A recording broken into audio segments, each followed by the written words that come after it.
जिस समाज में पैदा हुए उस समाज के लिए आपकी रिस्पॉन्सिबिलिटी बनती है, पे बैक टू सोसाइटी की जिम्मेदारी बनती है। साथियों, इन जातियां, जो जातियां साथियों 6000 से ज्यादा जातियों जात में बटी हुई थी, उनको इकट्ठा करना आसान काम नहीं था।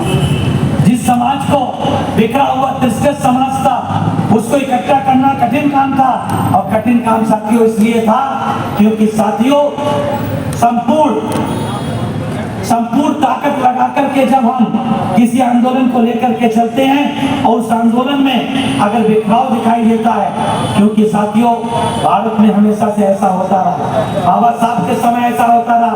बाबा साहब को के पीछे इस देश की मनुवादी ताकतों ने उन लोगों को लगाने का काम किया था जो बाबा साहब के अपने समाज के थे। अपने समाज से ताल्लुक साथियों SC ST के, आज के SC ST के, उस समय के अछूत समाज से ताल्लुक रखने वाले लोग थे, उनकी टांग खींचने के लिए किया था। साथियों चाहे बाबा साहब को चुनाव में हराने से लेकर के हो, आखिर वो कौन लोग थे, किनके द्वारा तैयार किए गए लोग थे।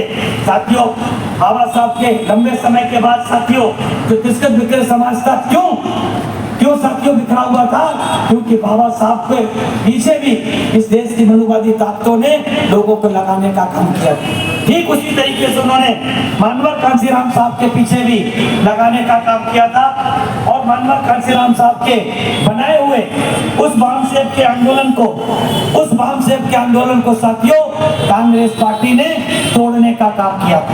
जिस बामसेब को मानवर कांसीराम साहब ने नॉन रजिस्टर्ड आंदोलन बनाने का काम किया था कि अगर कोई भी सरकारी कर्मचारियों का संगठन अगर रजिस्टर्ड हो जाएगा तो उनको आसानी से आइडेंटिफाई किया जा सकता है, और जब वो आइडेंटिफाई हो जाएंगे सरकार उन पर दबाव बना सकती है। इसलिए मानवर कांसीराम साहब की सोच थी कि हम अपने इस आंदोलन को, इस मूवमेंट को, इस ऑर्गेनाइजेशन को हम रजिस्टर्ड कराने का काम नहीं करेंगे। और रजिस्टर्ड कराने वाले में कौन लोग थे आप लोग अच्छी तरीके से जानते हैं। मैं उनका नाम लेकर के इतनी बड़ी संख्या में उनको पहचानने का काम नहीं करना चाहता हूँ। साथियों मैं सिर्फ इतना बताना चाहता हूँ कि मानवर कांसीराम साहब के जो अति निकट करीबी थे, या उस समय जो बाबा साहब के अति निकट करीबी बनते थे, उन्हीं लोगों ने बाबा मानवर साहब को भी धोखा देने का काम किया, लेकिन मानवर कांसीराम साहब ने हिम्मत हारने का काम नहीं किया। और जिन्होंने मानवर साहब के आंदोलन को तोड़ने का काम किया था, उनको सबक भी सिखाने का काम किया मानवर कांसीराम साहब ने। साथियों तोड़ने का काम किया था राजीव गांधी की 5 मेंबर की कमेटी ने, जिसमें साथियों आपके महाराष्ट्र के नेता भी शामिल थे। लेकिन मानवर कांसीराम साहब ने जब 1983 में 14 अप्रैल 1984 को जब बामसेब DS4 से होते हुए बहुजन समाज पार्टी की स्थापना करने का काम किया था, साथियों किस नारों के साथ किया था। 14 अप्रैल 1984 को लाल किला के मैदान में साथियों लाखों की संख्या में मानवर श्री कांसीराम साहब, उनकी परम शिष्या आदरणीय बहन जी ने जब बहुजन समाज पार्टी को भरता BSP देने का काम किया था, BSP को साथियों घोषणा करने का काम किया था, तो 3 नारों के साथ किया था कि वोट हमारा राज तुम्हारा। हमारे अभी एक साथी ने नारा लगाया था कि वोट हमारा राज तुम्हारा, जिसकी जितनी संख्या भारी, जो बहुजन की बात करेगा।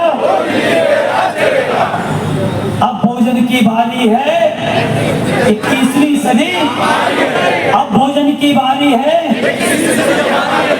वोट से लेंगे CM PM, आरक्षण से लेंगे SP DM, मंडल आयोग लागू करो। ये साथियों 14 अप्रैल 1994 हुए वो नारे थे जो उस समय भारत की फिजाओं में गूंज रहे थे, बहुजन समाज के दिलों में वास कर रहे थे। लेकिन इन नारों को हकीकत करने का संकल्प मानवर कांसीराम साहब, उनकी टीम ने लेने का काम किया था। परम असमानता को परम समानता में बदलने का संकल्प इस सदी के महानायक मानवर कांसीराम साहब ने लेने का काम किया था। साथियों वो असमानता जो जात और मुजात में बटे हुए लोग थे, 6747 से ज्यादा जातियों में बटे हुए लोग थे, उन लोगों को जो साथियों बिखरे हुए लोग थे उनको इकट्ठा करना आसान काम नहीं था। परम असमानता को परम समानता में कौन बदल सकता है?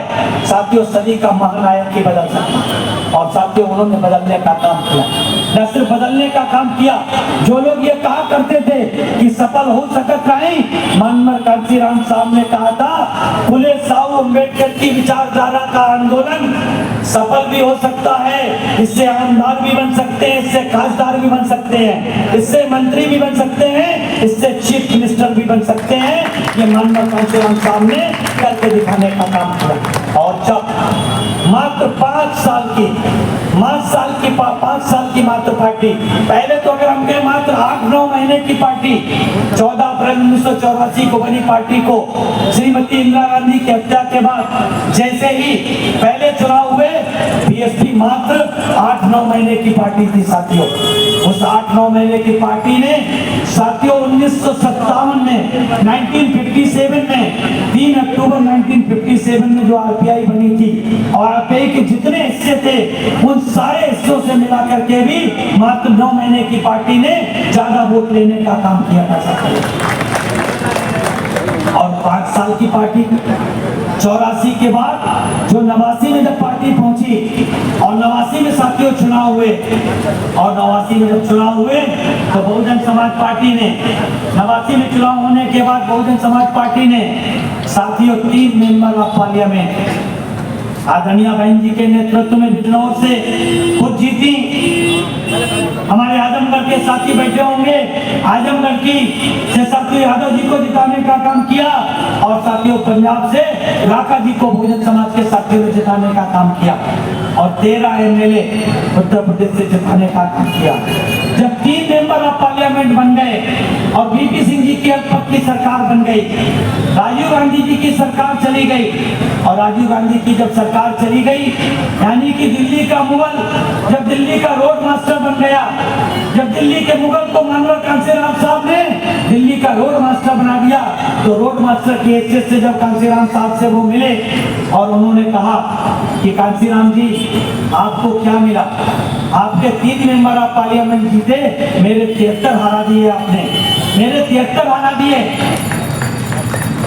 अगर आप मेरे साथ होते तो आपके 30 जीत जाते, मेरी सरकार बन जाती।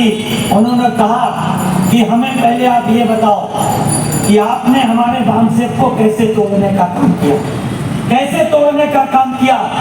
जब उन्होंने बताया तब मानवर कांशीराम साहब ने कहा ठीक है, 89 के लिए इतना काफी है, आगे की आगे देखने का काम करेंगे। और साथियों तब जो अपमान बाबा साहब के अनुयायियों ने 71 में पूना के संत घाट के धर्मशाला महाराष्ट्र में अपमान झेलने का काम किया था, उस अपमान का बदला लेने के लिए मानवर श्री कांशीराम साहब ने 1996 में उसी कांग्रेस के साथ उत्तर प्रदेश की 425 विधानसभा वाली में साथियों गठबंधन करने का काम किया। मानवर कांशीराम साहब ने उस कांग्रेस को घुटनों ला करके साथियों उन्होंने 425 में से 300 सीटों पे बाबा साहब के हिस्से में आई, और 125 सीटें सिर्फ गांधी के हिस्से में, वो भी तब देने का काम किया जब उनको 2000 से ऊपर वाली सभी सीटें दान में देने का काम कर दिया। साथियों अगर फार्मूले के हिसाब से जो जहां पे पिछले चुनाव में जीता था, अगर वैसे उनसे ऐसा समझौता होता तो कांग्रेस को मात्र 34 सीटें हिस्से में आती, लेकिन बाबा मानवर साहब का ये बड़प्पन था, उन्हें 1971 का बदला लेना था, इसलिए उन्होंने कांग्रेस के साथ समझौता किया और कांग्रेस को ऑक्सीजन देने का काम किया, ताकि भारतीय जनता पार्टी बेलगाम ना हो जाए, भारतीय जनता पार्टी बेलगाम ना हो जाए। इसलिए मानवर साहब हमेशा ये कहा करते थे, जब केसरी जो कांग्रेस के अध्यक्ष होते केसरी हुआ करते थे, नरसिम्हा राव जी ने कहा कि भाई हम आपके साथ मिलकर के चलना चाहते हैं, और केसरी ने कहा कि हम कांग्रेस को मजबूत करना चाहते हैं और पहले की तरह मजबूत करना चाहते हैं। तो साथियों जानते हैं मसीहा ने क्या कहा, हम पहले की तरह मजबूत नहीं होने देंगे। उन्होंने कहा क्यों? क्योंकि हम कांग्रेस हो, चाहे भारतीय जनता पार्टी हो, चाहे जनता दल हो, ये कोई 200 सीट तक पहुंच जाए केंद्र में, हमें कोई दिक्कत नहीं है, लेकिन 200 से ऊपर हम इनको नहीं जाने देंगे, क्योंकि हम केंद्र में जब तक बहुजन समाज को मजबूत नहीं कर देते, तब तक बहुजन समाज को मजबूत नहीं कर देते, तब तक हम इस देश में मजबूत नहीं मजबूर सरकारें बनाना चाहते हैं। मजबूर सरकार क्यों मजबूर सरकारें बनाना चाहते हैं? अगर अगर ये मजबूर सरकारें होंगी तो ये बहुजन समाज के लोगों का ख्याल रखने का काम करेंगी, साथियों ध्यान रखने का काम करेंगी। इसलिए वो मजबूर सरकारें चाहते थे, इसलिए वो चाहते थे कि जल्दी जल्दी चुनाव हो। तमाम मीडिया ने उनसे कहा, तमाम मीडिया के लोगों ने उनसे कहा कि कांसीराम जी आप तो अपॉर्चुनिस्ट हैं, आप तो मौका परस्त हैं, कभी कांग्रेस के साथ, कभी बीजेपी के साथ, कभी बीपी सिंह के साथ। उन्होंने कहा हाँ मैं अपॉर्चुनिस्ट हूँ, मैं मौका परस्त हूँ, और जहाँ मौके नहीं होते हैं वहाँ मैं मौके बनाने का काम करता हूँ। मैं मौके की तलाश में रहता हूँ, जहाँ मौके नहीं होते वहाँ मैं मौके बनाने का काम करता हूँ। क्यों बनाने का काम करता हूँ? क्योंकि मुझे इस देश के बहुजन समाज को, इस देश का हुक्मरान समाज बनाना है, इसलिए मैं मौके की तलाश में रहता हूँ। उनसे पूछा कि आपने पूरा भारत देश घूम लिया? उन्होंने कहा भारत देश नहीं, पूरा भारतवर्ष घूम लिया।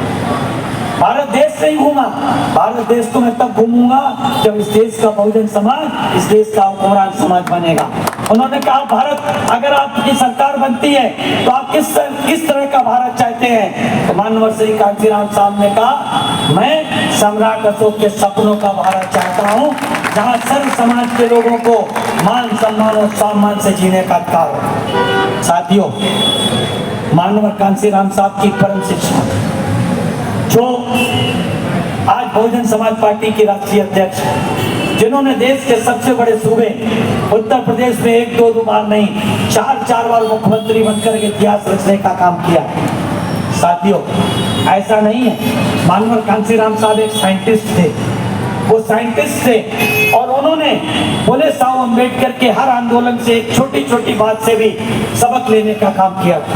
माननीय कांसीराम साहब ने बाबा साहब के परिनिर्वाण के बाद का वो 15 वर्षों का लीडरलेस समाज भी देखा था, नेतृत्वहीन समाज भी देखने का काम किया था, और वो तब उस निष्कर्ष पे पहुंचे थे कि बाबा साहब को समय अभाव के कारण अपना उत्तराधिकारी नहीं बना करके गए, अपना उत्तराधिकारी घोषित नहीं कर पाए थे। यही कारण था कि बाबा साहब के परिनिर्वाण के बाद एक पवित्र आंदोलन बाबा साहब की जन्मभूमि, बाबा साहब की कर्मभूमि में ही सूखने लगा था। साथियों, इसलिए उन्होंने अपने जीते जी सैकड़ों लोगों को तैयार करने का कांसीराम साहब ने काम किया, और जो लोग बाबा साहब, माननीय कांसीराम साहब बाबा साहब से सीख लेकर के जिन लोगों को तैयार कर रहे थे अपने आंदोलन के लिए, अपने उत्तराधिकारी के लिए, साथियों उनकी वो परीक्षा ले रहे थे, बचपन से परीक्षा लेते थे। और साथियों, जब उन्होंने देखा कि कोई भी व्यक्ति उनकी कसौटी पे खड़ा नहीं उतरा है, और आदरणीय बहन जी उनकी कसौटी पे खड़ी उतरी, सम्माननीय श्री कांसीराम साहब ने ऐसे ही ऑल ऑफ सडन आंख मीच करके माननीय कांसीराम साहब ने बहन जी को अपना एकमात्र उत्तराधिकारी घोषित नहीं किया था, बल्कि उनको कदम कदम पे उनकी परीक्षा लेने का काम किया। पहली परीक्षा उन्होंने बहुजन समाज पार्टी बनते ही कैराना की लोकसभा सीट पर तैयारी करने के लिए भेजा, जहां आदरणीय बहन जी ने पूरे देश भर में लगभग 300 जो लोकसभा के प्रत्याशी चुनाव लड़े थे, उनमें सबसे ज्यादा वोट 44,443 वोट लेकर के नंबर 1 पे रहने का काम किया। उसके बाद बिजनौर के लोकसभा के बाई इलेक्शन में मीरा कुमार के सामने 67,000 वोट लेकर के मीरा कुमार को नाको चने चबाने का काम किया। और साथियों, उसके बाद 1987 में हरिद्वार के बाई इलेक्शन में बहन जी ने माननीय कांसीराम साहब की, जब वहां के प्रत्याशी, कांग्रेस के प्रत्याशी की मृत्यु हो गई, वो इलेक्शन सीट खाली हो गई, माननीय कांसीराम साहब ने माननीय बहन जी से कहा कि आप जाके वहां तैयारी कीजिए, आपको बाई इलेक्शन लड़ना है। साथियों, कांग्रेस का प्रत्याशी था और जनता पार्टी की तरफ से यानी संयुक्त विपक्ष का प्रत्याशी था साथियों रामविलास पासवान थे, जो पहले एमपी में रह चुके थे, वो संयुक्त विपक्ष के प्रत्याशी थे। और माननीय कांसीराम साहब ने अपनी परम शिष्या आदरणीय बहन जी को हरिद्वार से लड़ाने का काम किया।